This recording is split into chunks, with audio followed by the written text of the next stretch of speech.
In this tutorial, I'll show you how to fix Discord stuck on starting using two effective methods. Method 1. Disable compatibility mode. First, locate your Discord shortcut on your desktop or taskbar. Right-click on the Discord shortcut and select Properties from the menu. Navigate to the Compatibility tab at the top of the window.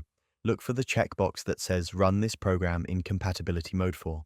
If this box is checked, click to uncheck it. Then click Apply followed by OK to save these changes. Method 2. Clear Discord, cache and data. The second method involves clearing Discord's cache files.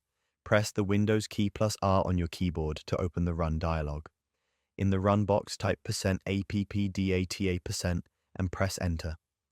This opens your app data folder. Scroll down and locate the folder named Discord. Right-click on the Discord folder and select Delete to remove it completely. If you prefer a safer approach, you can delete only specific subfolders instead. Open the Discord folder and delete these three folders: cache, local storage, and code cache. These contain temporary files that may be causing the startup problem. After deleting the files, restart your computer to complete the process.